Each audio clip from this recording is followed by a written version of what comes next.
تمام دیکھنے اور سننے والوں کو پیار بھرا سلام۔ کیا شیطان کی اولاد ہے؟ شیطان کی اولاد کیسے پیدا ہوتی ہے؟ شیطان کی اولاد میں سے کوئی مسلمان بھی ہے؟ شیطان کے بیٹے کیا کیا کام کرتے ہیں؟ آج کی اس ویڈیو میں آپ کو تفصیل سے بتائیں گے۔ حضرت مجاہد رحمۃ اللہ علیہ کہتے ہیں کہ ابلیس سے نسل پیدا ہونے کی کیفیت یہ ہے کہ اس نے اپنی شرمگاہ کو اپنی ہی شرمگاہ میں داخل کیا تو 5 انڈے دیے۔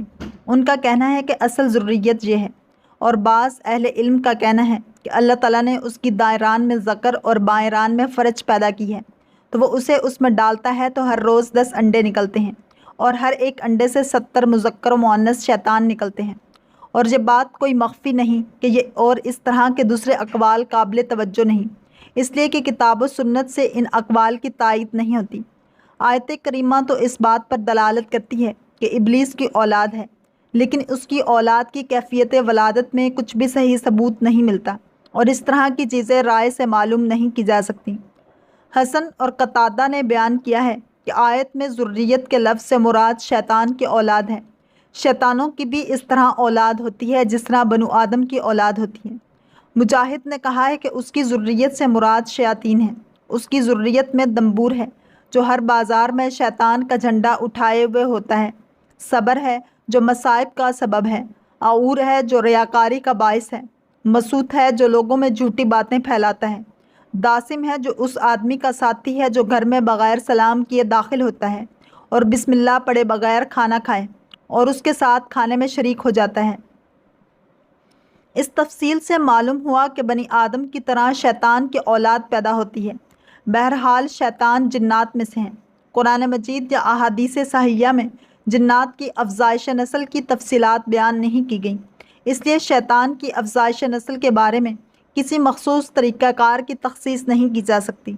جب اللہ اور اس کے رسول صلی اللہ علیہ وآلہ وسلم نے اس مردود کی افزائش نسل کے متعلق اتنی باریکی سے بیان نہیں کیا تو ہمیں بھی اس سلسلے میں فکر مند ہونے سے گریز کرنا چاہیے۔ حضرت انس بن مالک رضی اللہ تعالیٰ عنہ فرماتے ہیں کہ ایک روز ہم حضور اکرم صلی اللہ علیہ وآلہ وسلم کے ہمراہ مکہ مکرمہ کے جنگلات کی طرف نکلے۔ ہم تہامہ پہاڑوں کے ایک پہاڑ پر بیٹھے تھے کہ ایک بوڑھا شخص نمودار ہوا جو اپنی لاٹھی کے سہارے چل رہا تھا۔ اس نے حضور اکرم صلی اللہ علیہ وآلہ وسلم کو سلام کیا۔ آپ صلی اللہ علیہ وآلہ وسلم نے سلام کا جواب دیا اور فرمایا، یہ بوڑھا اپنی چال اور آواز سے جن معلوم ہوتا ہے۔ پھر آپ صلی اللہ علیہ وآلہ وسلم نے اس سے دریافت کیا، تو کون ہے؟ اس نے عرض کیا، یا رسول اللہ صلی اللہ علیہ وآلہ وسلم، میں جن ہوں، میرا نام حامہ بن ہیم بن لاقیس بن ابلیس ہے۔ حضور اکرم صلی اللہ علیہ وآلہ وسلم نے فرمایا کہ میں تیرے اور شیطان کے درمیان صرف 2 پشتوں کا فاصلہ دیکھ رہا ہوں، تیری عمر کتنی ہے؟ اس نے کہا، یا رسول اللہ صلی اللہ علیہ وآلہ وسلم، جتنی عمر دنیا کی ہے اتنی ہی میری عمر ہے، یا اس سے کچھ کم۔ جن دنوں قابیل نے حابیل کو قتل کیا تھا اس وقت میری عمر چند برس کی تھی۔ میں پہاڑوں میں دوڑتا پھرتا تھا اور لوگوں کے دلوں میں وسوسے ڈال دیا کرتا تھا۔ حضور اکرم صلی اللہ علیہ وآلہ وسلم نے فرمایا، یہ تو بہت برا عمل تھا۔ اس جن نے حضور اکرم صلی اللہ علیہ وآلہ وسلم سے کہا، مجھے ملامت نہ فرمائیے، کیونکہ میں ان لوگوں میں سے ہوں جو حضرت نوح علیہ السلام پر ایمان لائے تھے اور توبہ قبول کر لی تھی، اور دعوت دین کے کام میں ان کے ساتھ تعاون کیا تھا اور انہیں راضی کر لیا تھا۔ اس کے بعد وہ جن اتنا رویا کہ ہم بھی رونے لگے۔ اس جن نے کہا کہ اللہ کی قسم، میں بہت شرمندہ ہوں اور میں ہمیں اللہ کی پناہ مانگتا ہوں اس بات سے کہ میں کافر رہوں۔ نیز میں نے حضرت ہود علیہ السلام سے ملاقات کی اور میں ان پر ایمان لایا۔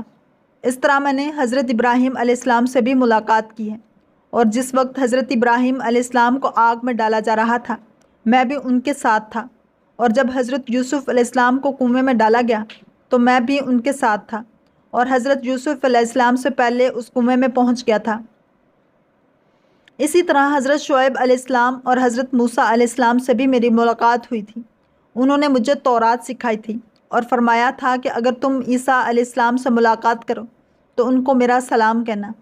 جب میری ملاقات حضرت عیسیٰ علیہ السلام سے ہوئی تو میں نے حضرت موسیٰ علیہ السلام کا سلام ان تک پہنچایا۔